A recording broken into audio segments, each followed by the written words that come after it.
What is your take on reward points?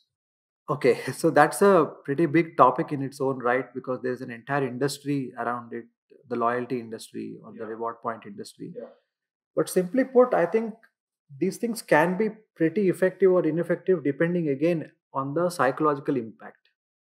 Now, throughout this conversation, I'll be going back to that idea of psychological impact because that's what we are chasing here. We are not chasing anything which is not going to be impactful, right? So there are case studies where reward points have been extremely successful in influencing the psychology of people, and to that extent I would call them successful gamification, right? Because why is it so? They The long story is that after you get these points, what do you do with them?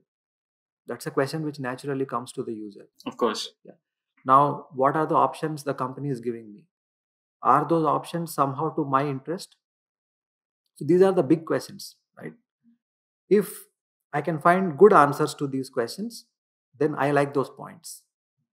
But if I feel that these points have accumulated, but I'm not able to get what I want with these points, then to that user, it's like a dead end street. There is nothing to look forward there. And for that person, this reward point would not have succeeded psychologically, and hence it's not a gamification, right? So it's a nuanced answer, but I think again I'm trying to emphasize the idea of, did you pull the strings of people? Did you get into their heads and make them change how they think about it? If yes, it's gamification. If not, it's not.